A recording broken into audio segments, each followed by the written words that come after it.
Hard drive initiated. Makuzia, how are you, Zia? Thank you so much for coming back in and joining. You came in a little late, but here you are, and thank you very much.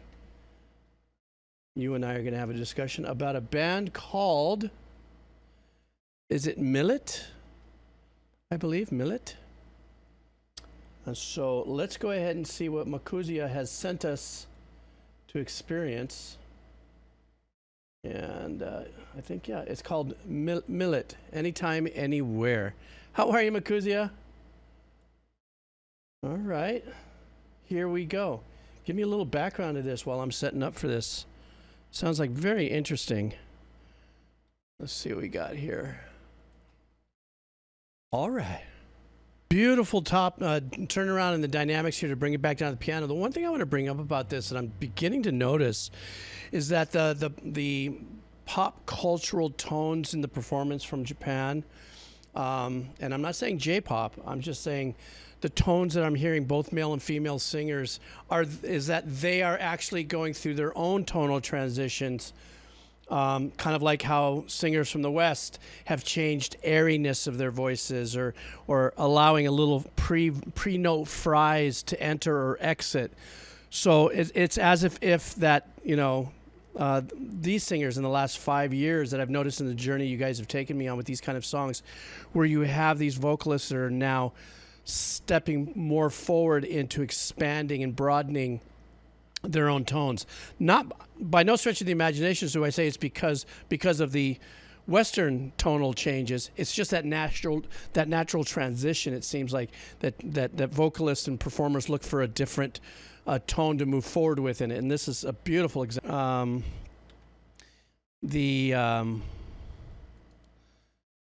I guess she's saying some words in English, then the rest in Japanese and stuff.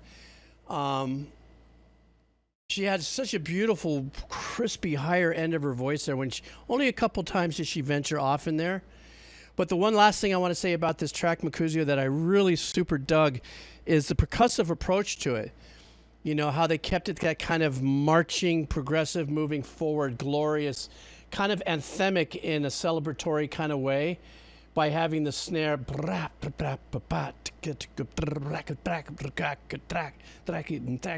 you know, that whole vibe right there that keeps it just kind of launching and moving forward, you know, but in a very, I don't know where this is, it's an anime. I don't know where this is in the anime or at what part that this is playing, but it definitely feels really super kind of glorious in its presentation. Like maybe this was the end of it or something. Safaria is saying the Japanese tends to have a lot of English words and things. So I guess maybe there's comboing that goes on as well. Walala, thank you for the follow. Same thing with Kove TV, mahalo. But it was really, really super pretty. You know, and Cairo did mention something about, you know, the influence of the West. You know, you can kind of lean on that, but there, you know, if you're really, if that's going to be a conversation to be had,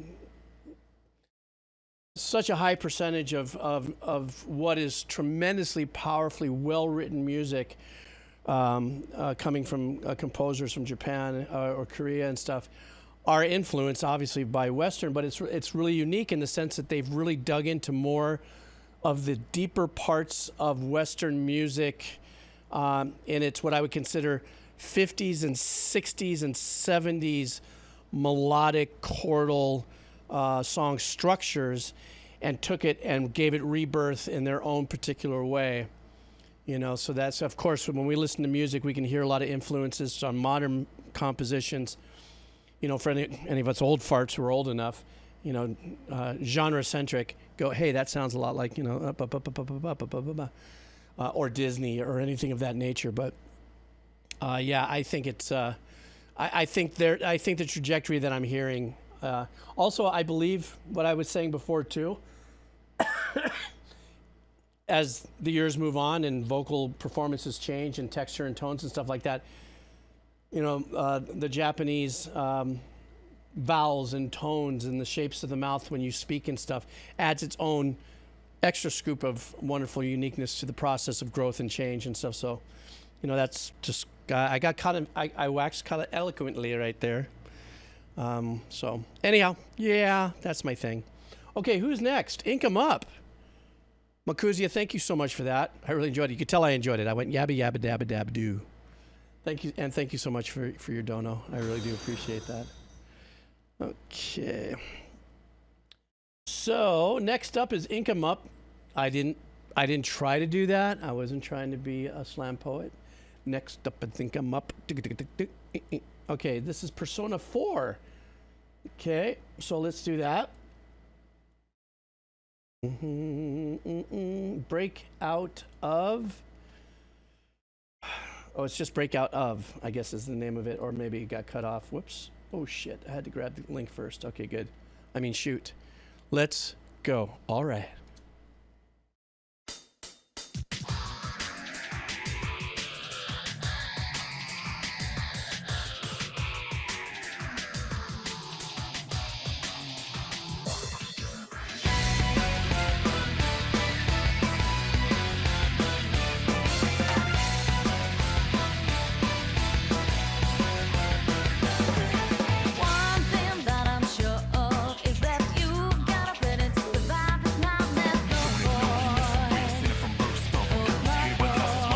Wow, this is cool. This is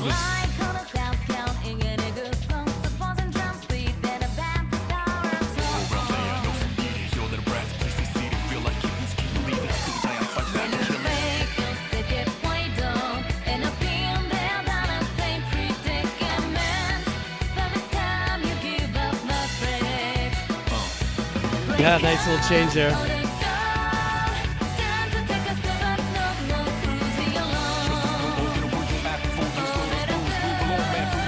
Oh, a little Linkin Park vibe there.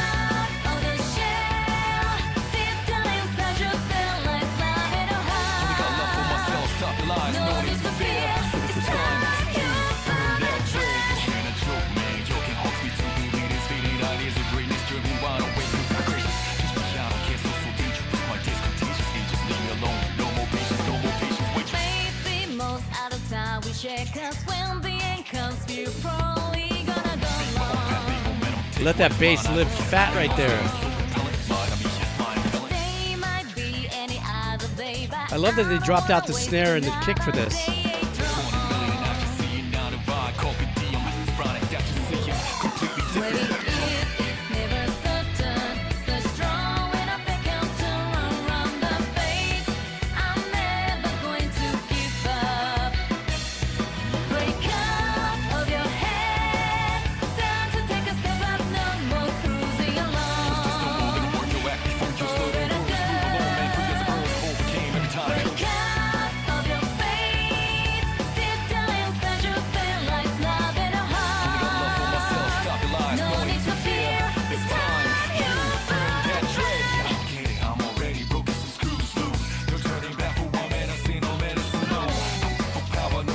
Bass holding it down fat right here, big time.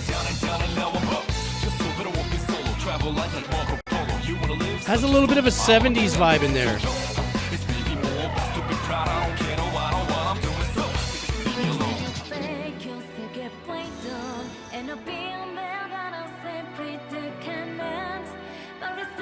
Hey, JC98.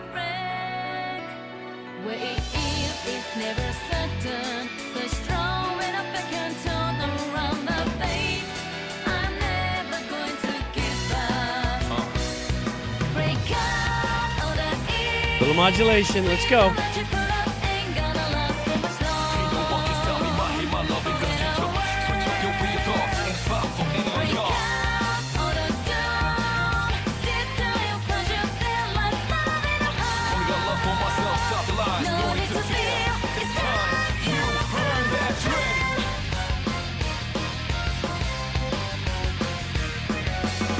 That combination of guitar and synthy sample stabs. I love that.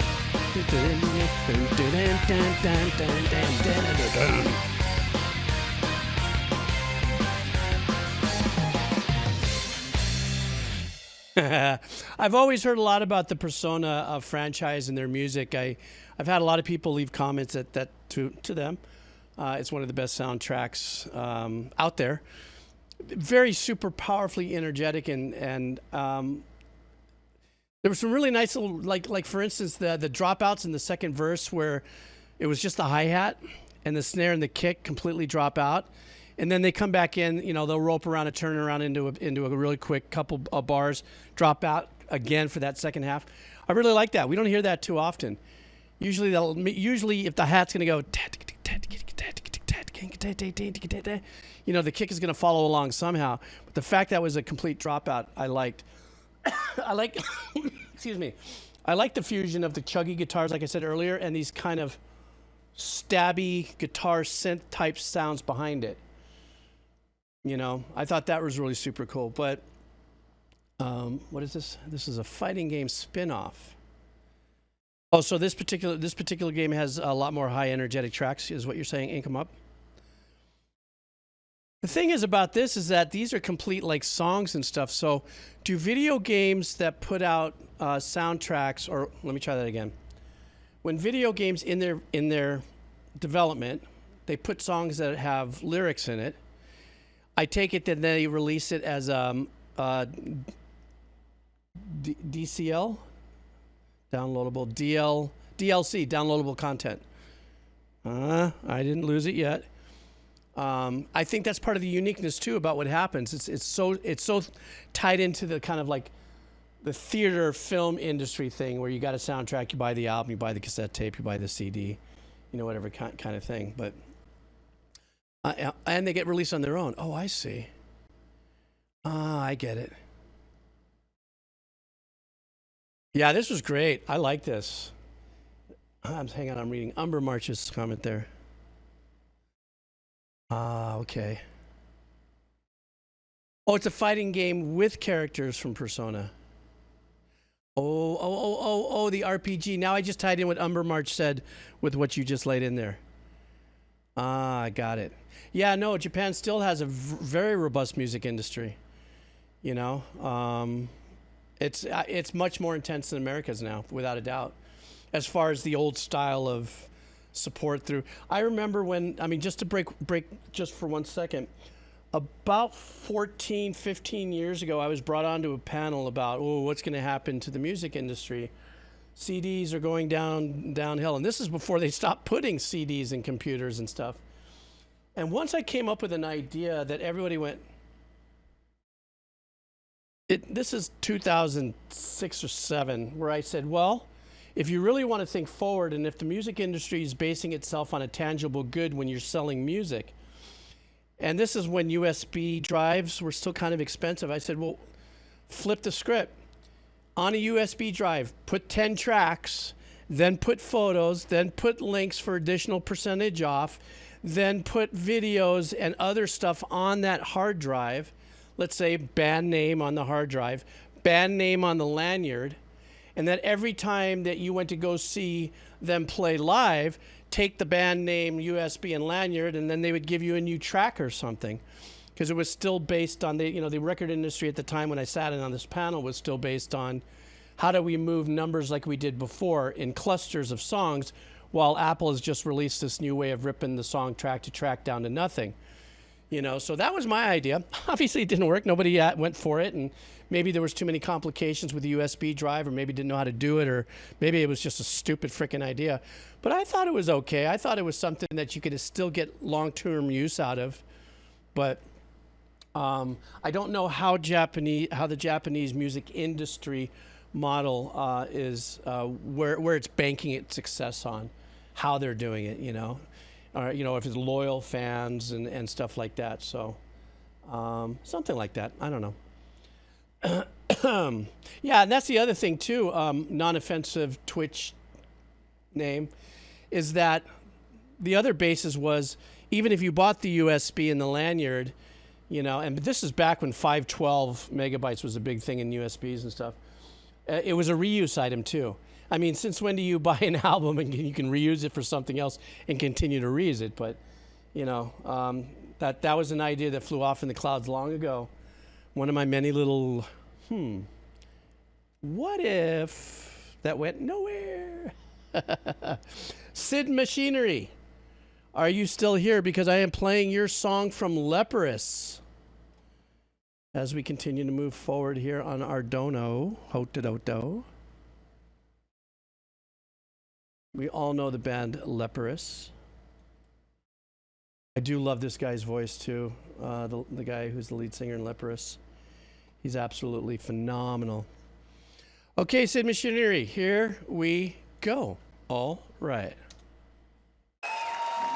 Live even. All right.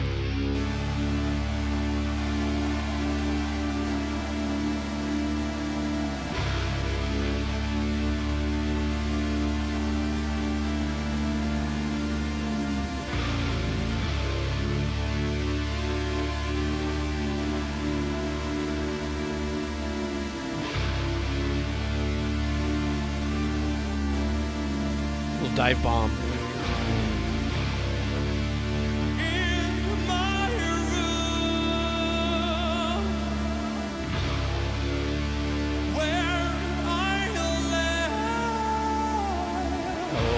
Jeez.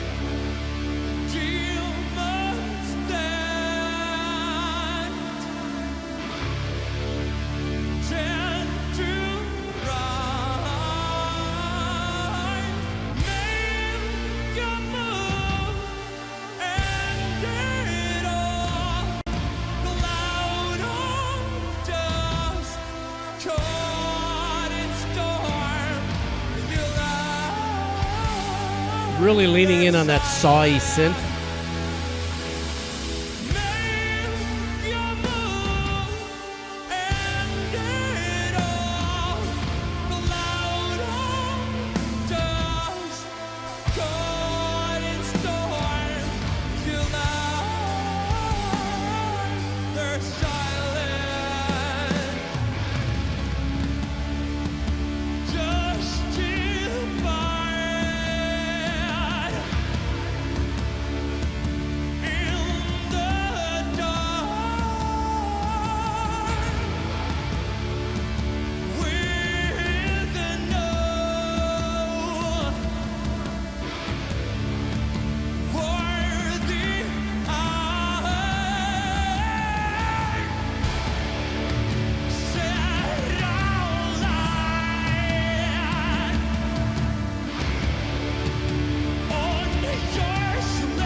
God, this guy's voice is flawless.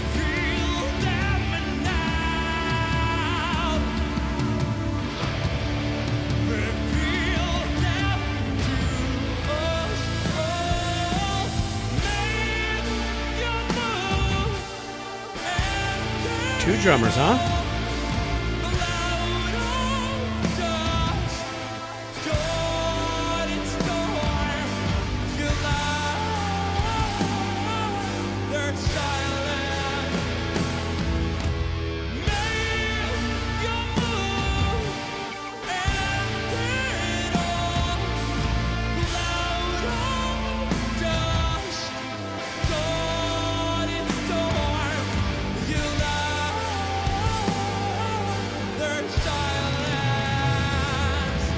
It's metal opera. It's metalcore opera.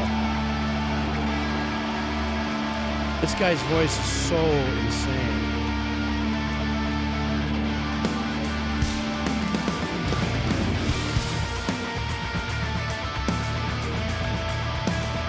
Oh, the hi-hat work on the drummer. Hello.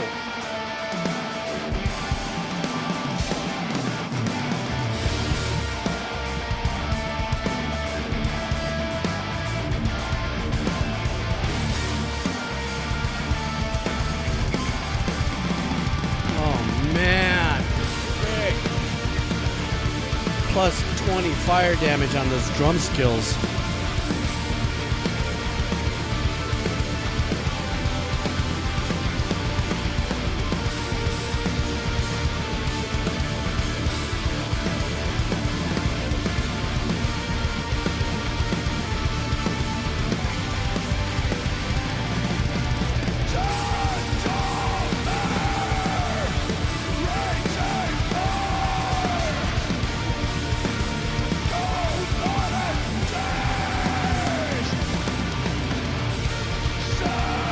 drum fills.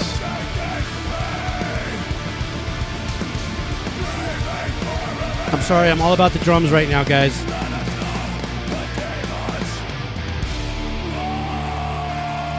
Wow.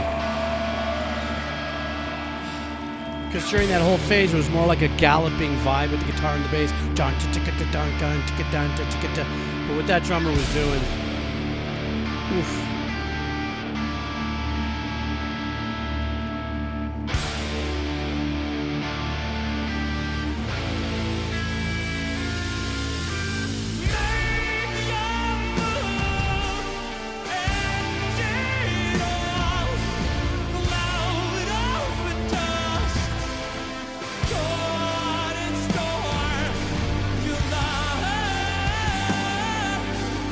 For a live show, this sounds fantastic as well.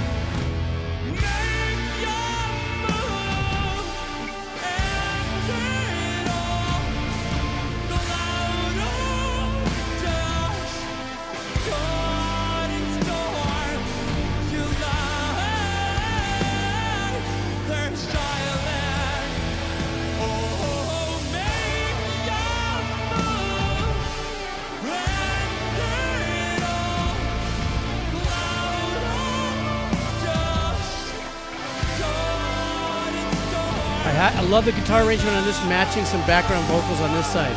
Very well done.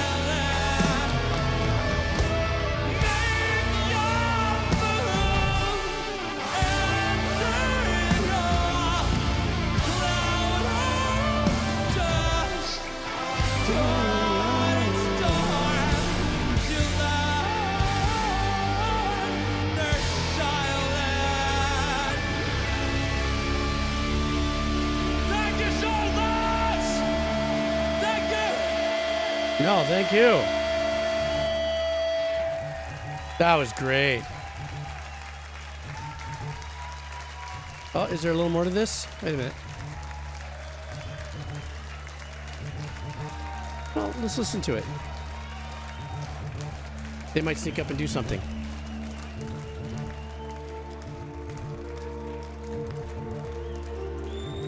Well, they didn't turn up the lights. The video does say 9 minutes, so I'm hanging out. It's what we do when you boost.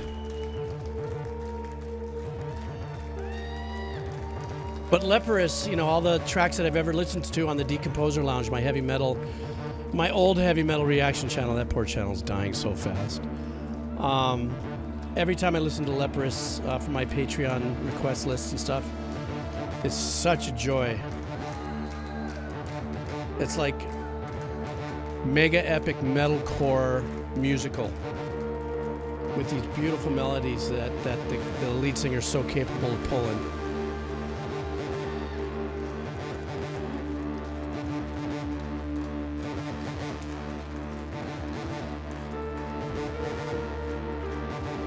At least for a show, I love how they're leaving the audience dangle by not kicking on the house lights and letting this play while they all take a swig of water or whatever. Progressive. I'm sorry, I did say metalcore. God, there's so many different genres. There's such a thing, I guess, called prog metalcore, I guess. I don't know. I'm lost. That's why I need you guys to help me with that.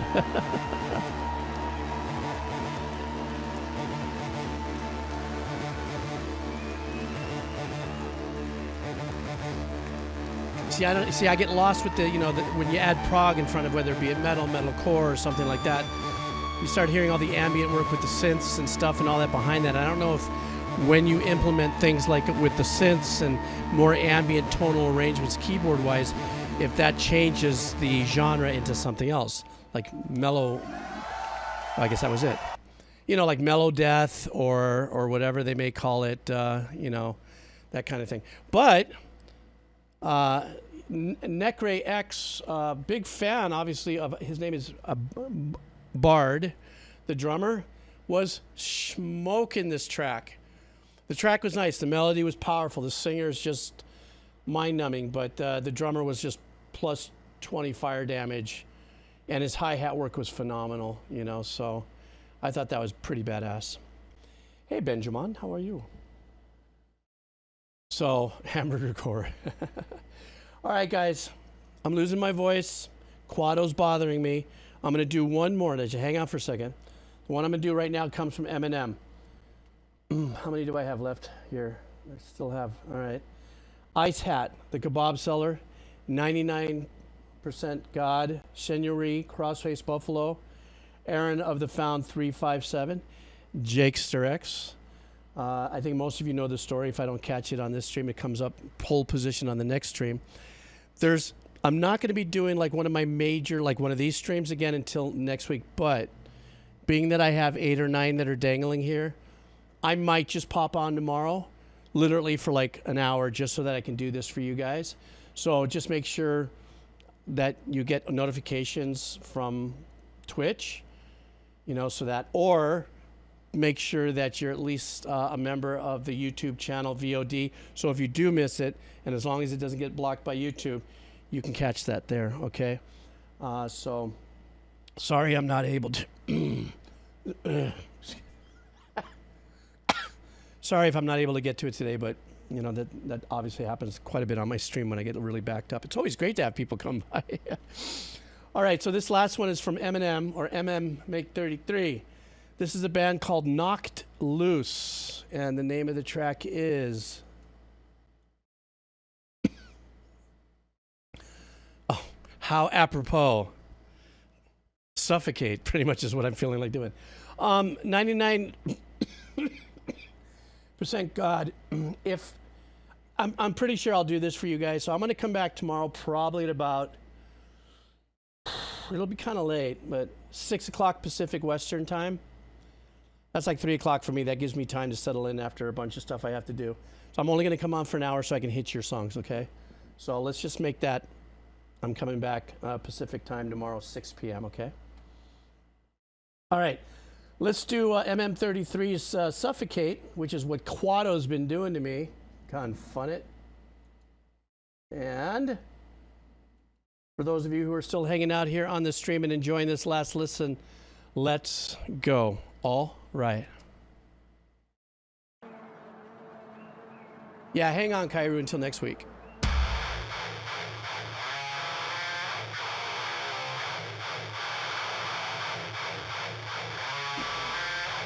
Big fat 7 strings.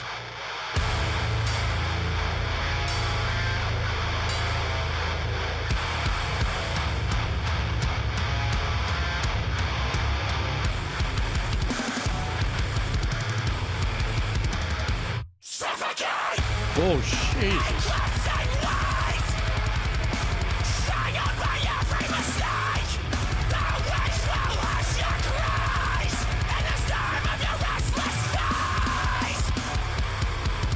Man, this guy is pulling this from the bowels of hell.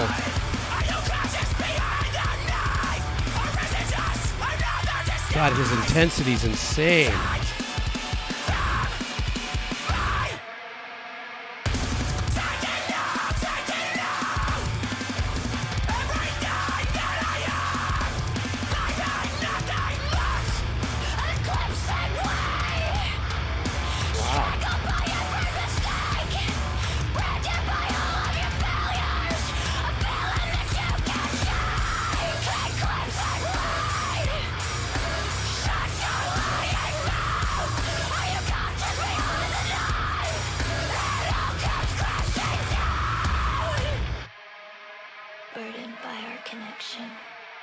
Okay, this is a great place for me to stop. This is absolutely insane.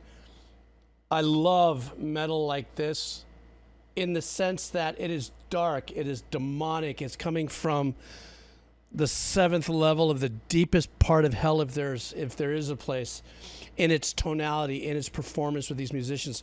But what's more amazing to me is in the few years that I've learned about the fried rip vocals and the different techniques that performers use, these two performers seem to be rooted, pulling it, literally channeling it from that 7th level of hell. I mean, it sounds so terrifying in the performance. Like you could feel their breath, you could feel their diaphragm just tearing up their lungs and shoving that oxygen through with just all the visceral passion that there is. And I'm saying all this in a real positive way because it's extraordinary when this happens. This is the release of some just ginormous energy. Whoops. Here we go. I long for separation. In the lightning glow, every breath tries hard to escape. The rain is over. Those rubbery bass strings. Have you found your grave? Suffocate!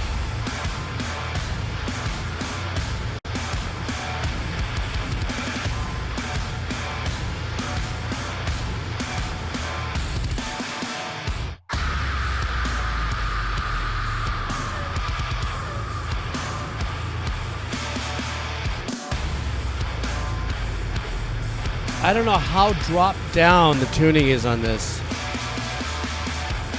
It's like drop blood.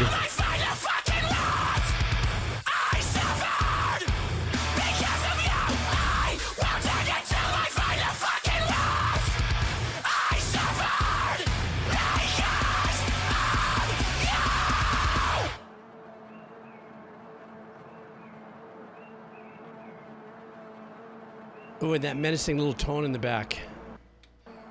That was as gnarly as an ending of a track I think I've ever done on my stream, ever.